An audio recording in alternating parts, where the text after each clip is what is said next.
Goose and Goose, my Goose and Goose. Look, okay, so newest collection, or newest edition, a St. Pauli hat. I wanted a hat today, the flow mark, and I got one. St. Pauli is a football team, which is soccer here, of course. A soccer team that is political in nature. It's like a socialist, that what they call left wing, which we might call liberal, but there's a difference between liberal here and what we say is liberal is their capitalistic liberal. There's a large difference because their socialism doesn't have capitalism in it. Went to the flow market today. Got up at 6:30 and I took a shower and I cleaned my room up a little bit and I had eggs for breakfast and then I almost had anxiety about what to wear, but then I realized that if I don't leave now, I'm not going to leave. I'm going to have an awful, awful day. So I left and met Olski and Maria. Olski is the guy from the Ukraine. Maria is the cute one from Copenhagen. And it was awesome. We spent several hours walking around and around the flow market, got a couple things, and then we went for a coffee near the flow market, and we talked. Gosh, we talked for like probably 2 hours at the first coffee shop about politics, about history of Europe, about ethnology and the political situation in Spain, because she's doing ethnology and she did field work in Spain. And what that means is she went and talked to politicians. And right now there's a party called Podemos.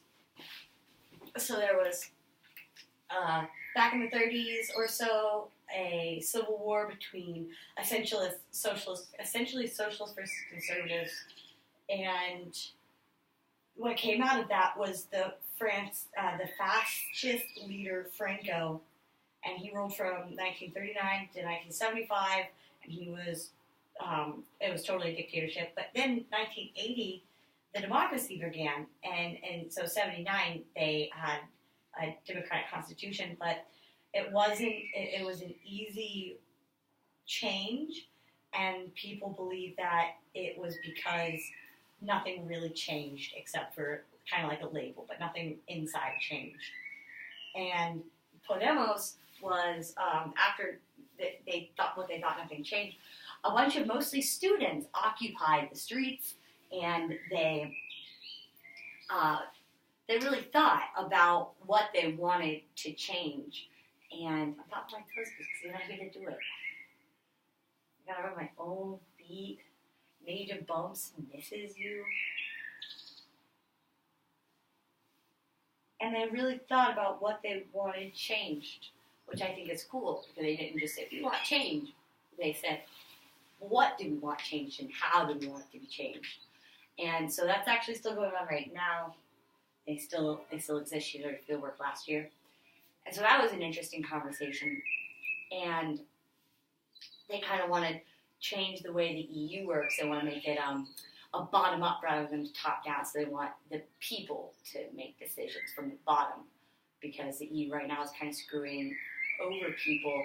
For example, Spain, after the financial crisis, back in like 2008 or so, all of Europe was affected by the financial crisis, and really, like Greece and Spain got really affected by it. And since they were under the euro, they couldn't like just change the value of their currency to regulate the market crashing.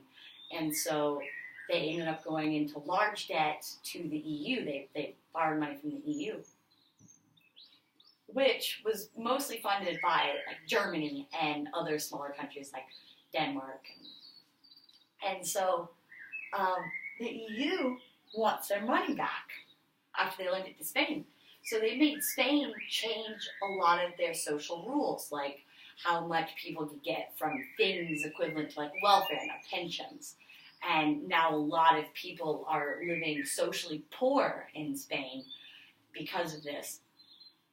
And then Oleski had to leave, but first we talked about going to Poland. I think we're going to start planning a Poland trip soon. And the three of us are going to go, which is really cool because Oleski is Eastern European, and I think it would be really safe to have him with us because typically Eastern Europe is seen as not as safe as a place.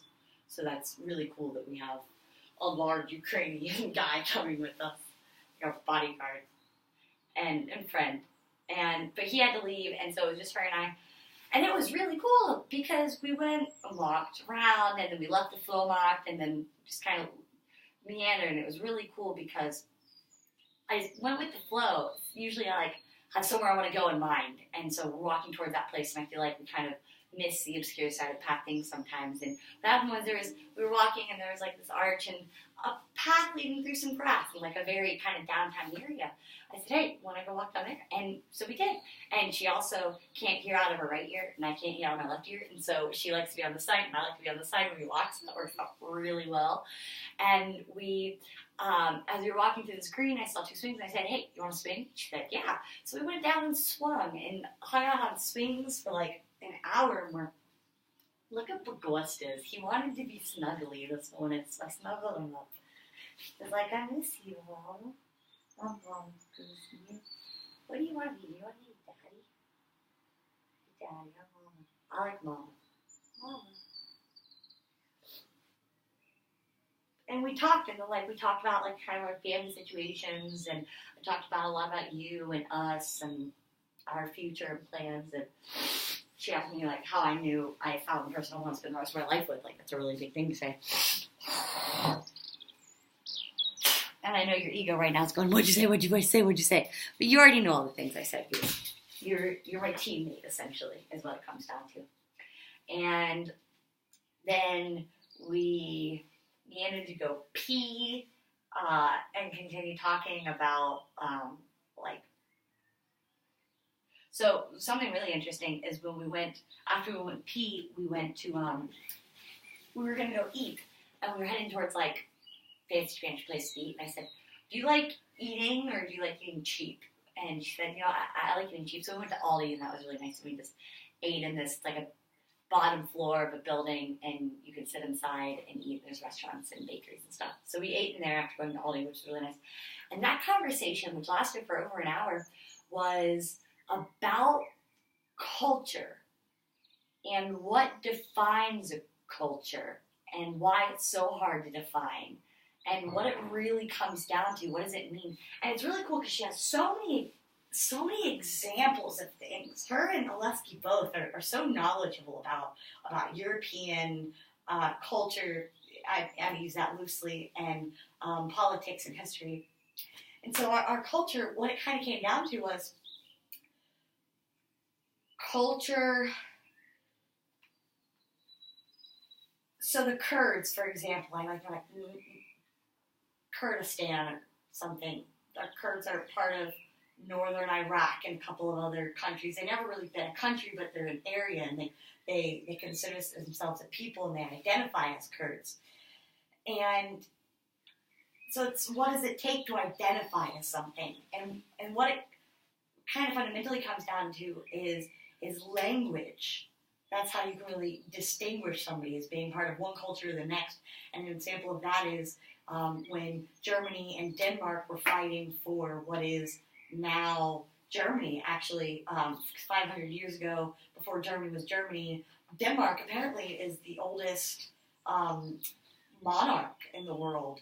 And about 500 years ago, the king of Denmark and all of the region, because they also have Greenland and Norway and others, and said these two regions called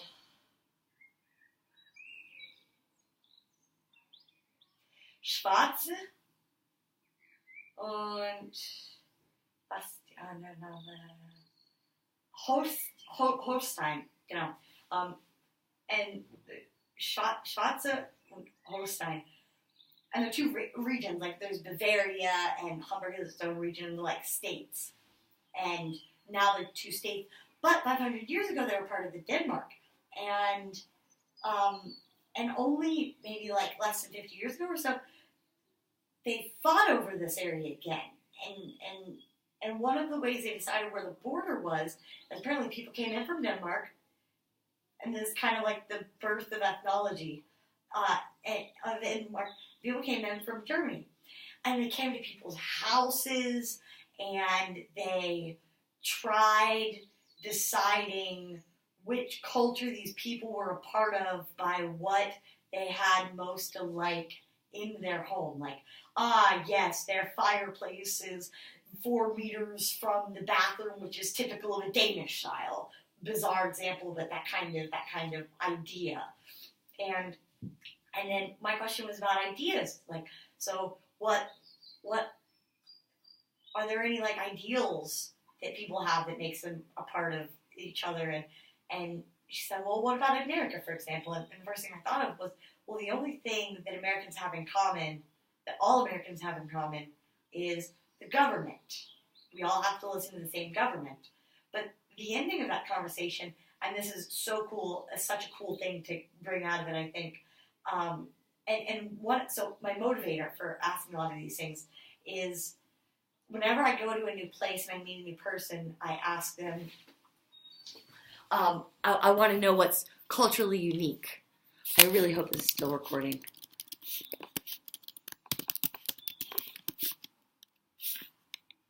It is, but I don't know for how much longer, because I tried updating my computer, like you said, but it cost me 5 gigs. I didn't even have enough to start that, and I just wasted like 3 gigs, and now I only have a gig left of my free space, and this is already 11 minutes long.